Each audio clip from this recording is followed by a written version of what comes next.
2 days can change the meaning of everything. In Washington, Alex Eala stood under the lights with the biggest trophy of her life. There were cameras. There were Philippine flags. There was history. Then the celebration ended. A flight waited. A hotel waited. A new tournament waited. And in Toronto, Alicia Parks waited. The score would eventually read 61-46-62. Alex Eala had won again. But the score alone does not explain why this match mattered. This was not simply the first round of another tournament. It was the first time Eala stepped onto a court after becoming a WTA champion. The first time she played with a title beside her name. The first time every opponent could look across the net and see more than a dangerous young talent. Now they could see a target. Washington had changed the way the tennis world looked at her. In one remarkable week, Eala defeated Yung Chin Win, Leylah Fernandez, Elena Svitolina, Naomi Osaka, and Jessica Pegula. Each opponent demanded something different. Power, movement, patience, experience, composure. Eala found an answer every time. Then came the final against Pegula. The match stretched across 2 days because of the weather. Pegula won the first set. Eala returned, took the second, and then delivered a 6-love deciding set. It was the first WTA singles title of her career. It was also the first WTA singles title won by a player from the Philippines. That kind of victory can change a career. It can also make the next match more difficult. Most champions receive at least a little time to understand what they have achieved. Eala received a new schedule. There was recovery treatment. There was travel. There was media attention. There were new questions. There was a larger tournament. And there was an opponent who had already beaten her once that year. That last detail mattered most.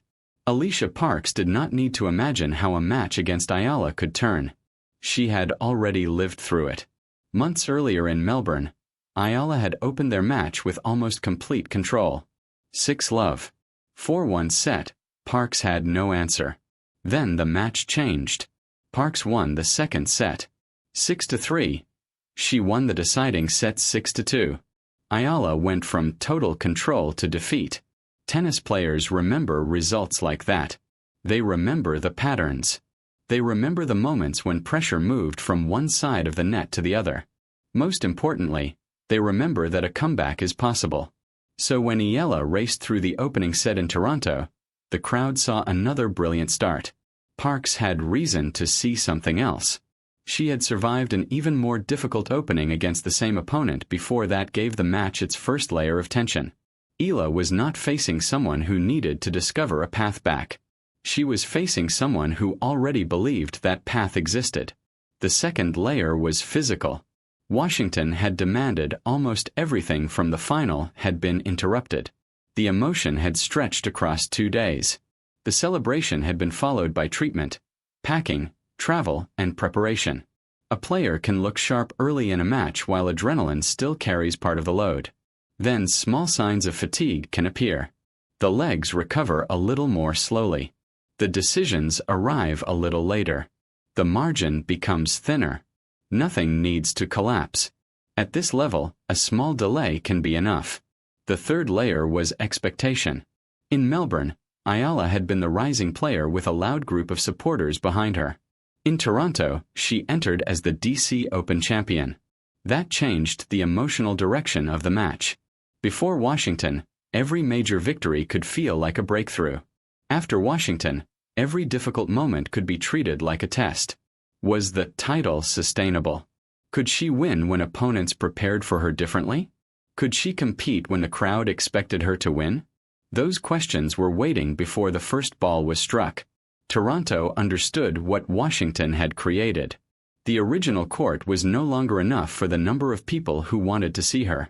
The match was moved to a larger stage. Philippine flags filled the stands. Fans did not arrive only to discover whether Eala might become a champion. They came to see what the champion would do next. That support gave the night energy. It also made every difficult game feel larger. Eala could no longer disappear inside the role of the fearless outsider. She was the player everyone had come to watch. And across the net stood the player who had already turned one dominant Eala start into defeat. The first set belonged to Eala. 6-1. She controlled the early exchanges and moved through the set before Parks could settle. The crowd roared. The flags moved. For a moment, Toronto looked ready to continue the Washington celebration, but Parks did not disappear. She stayed close. She kept serving. She kept asking Eala to finish the match. Then the balance changed. Parks took the second set 6-4. Now the score carried a familiar shape. Melbourne had started with Eala winning 6-love. Toronto had started with Eala winning 6-1. In Melbourne, Parks responded in the second set. In Toronto, Parks responded again. The same opponent, the same early dominance, the same warning. But this time, Eala was not only carrying the memory of Melbourne. She was carrying the fatigue of Washington. She was carrying the attention of a larger crowd. She was carrying the expectations that arrive after a first title. The match was one set each. Everything that happened before had been reduced to one deciding set. At that moment, the trophy from Washington could not help her. The famous name she had defeated could not give her a point. The flags could not play the next rally. The only thing that mattered was the problem in front of her. Parks believed she could come back because she had done it before. Eala knew that belief existed. That is where the match became more than a result. The deciding set did not ask whether I could produce brilliant tennis. Stopped being enough. That is a different skill. In Melbourne, Eala had played a nearly perfect opening set. Then Parks changed the match. Eala spent the next two sets trying to regain the control that had already disappeared. That is one of the most dangerous traps in tennis. A player can keep searching for a version of the match that no longer exists. The first plan worked. The opponent adapted. The rallies changed. The pressure changed. But the player continues looking backward. Toronto gave Eala the same danger. She could chase the feeling of the first set, or she could accept that the match had become something new. The opening set was over. She did not need to become the player who had dominated Parks. She needed to become the player who could survive after Parks responded. That was the real test. The match did not turn because one spectacular winner solved everything. There was no single point that erased the pressure. There was no magical moment that returned the match to the beginning. The change came through control. Not control of every rally, control of herself. The available evidence does not tell us every thought that passed through Eala at that moment. But the scoreboard shows the result of her response. She stopped the pattern. She regained command. She won the deciding set 62. The important point is not that the crowd created the victory. Crowds do not return serves. They do not recover tired legs. They do not make decisions under pressure. But they can change the emotional temperature of a match. Every cheer can remind a player what is at stake. Every quiet moment can feel sharper after a lost point. For Eala, the support represented pride, history, and expectation at the same time. That combination can lift a player when confidence is high. It can also become difficult when control begins to disappear. After Parks won the second set, Eala had to separate support from obligation. She could appreciate the crowd without trying to satisfy it on every point. She could recognize the memory of Melbourne without allowing that memory to decide Toronto. She could respect the title from Washington without playing as though one defeat would erase it. That emotional separation may have been the most important part of the deciding set. The score does not reveal every technical adjustment.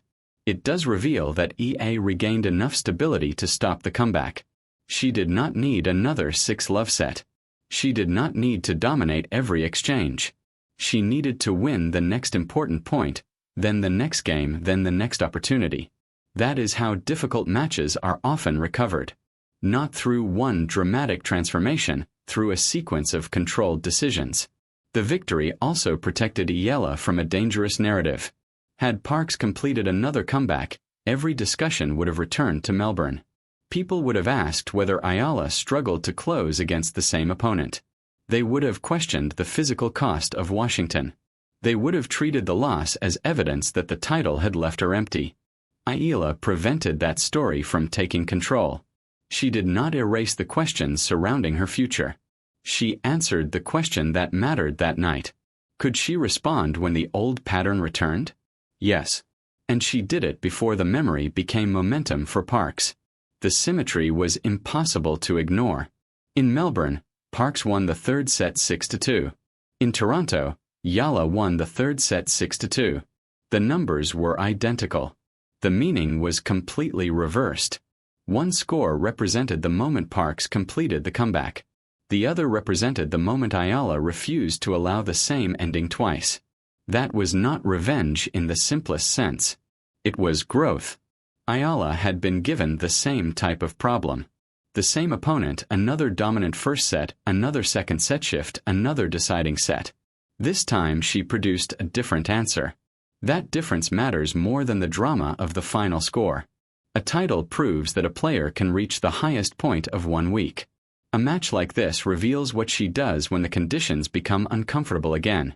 The fans in Toronto arrived ready to celebrate Washington. But Eala could not play as someone protecting a celebration. She had to play as someone still building. Point by point, the meaning of the crowd began to change. At the start, the noise belonged to the past. It belonged to the DC Open Trophy. It belonged to the victories over Jung, Fernandez, Svitolina, Osaka, and Pegula. By the end, the noise belonged to Toronto. Eala had given the crowd a new memory. She was no longer being carried by the championship story. She was adding another chapter to it. That is important because the first match after a breakthrough can expose a player. The emotions are different. The expectations are different.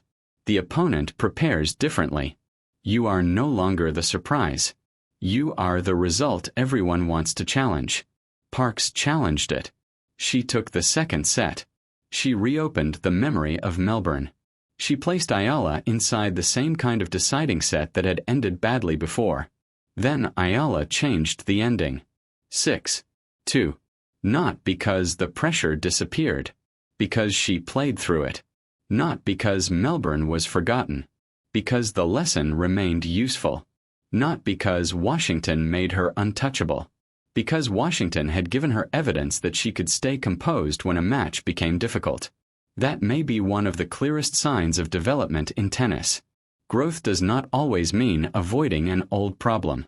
Sometimes it means recognizing the problem earlier. It does not mean pretending the past never happened. It means refusing to obey it. When the final point ended, Toronto had not simply watched the DC Open champion survive her next match. It had watched her solve a problem that had followed her from Melbourne. One corrected ending does not prove that every weakness is gone, but it can reveal a pattern. And the larger pattern around EA is becoming difficult to ignore. One victory can be called an upset.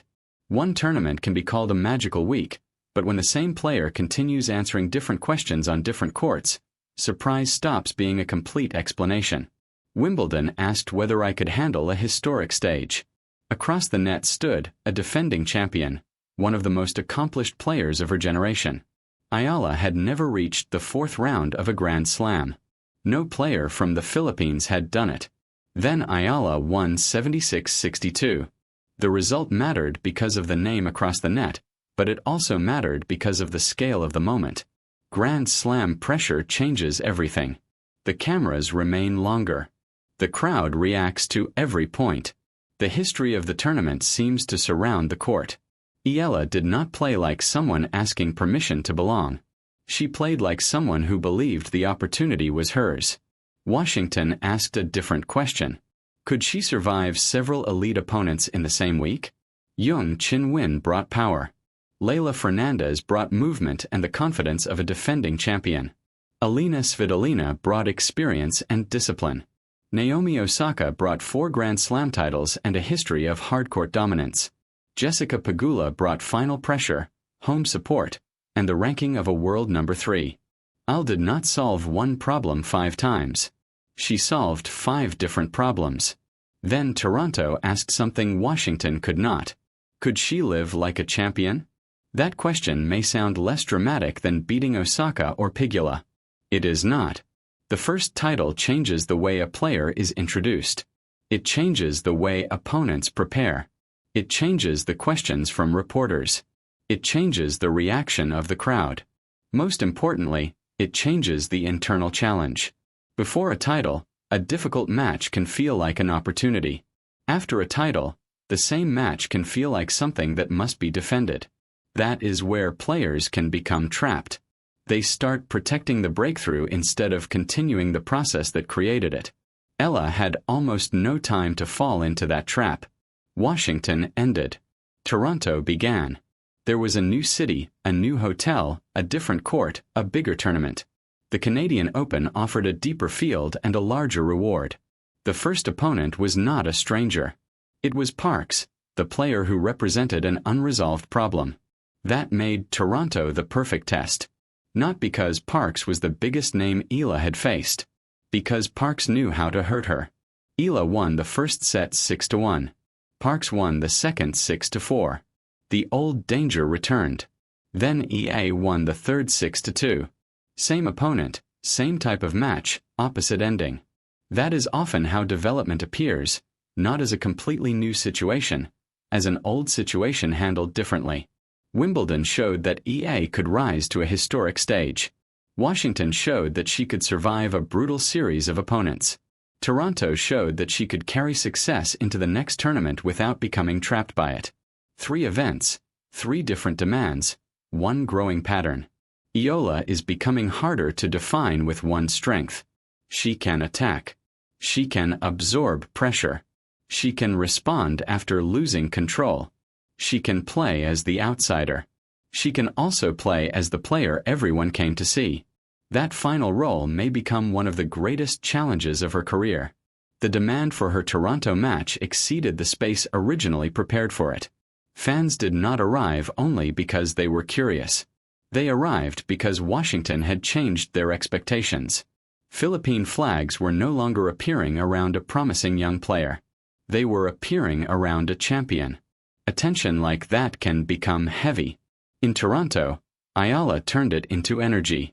That is why the victory over Parks means more than one place in the next round.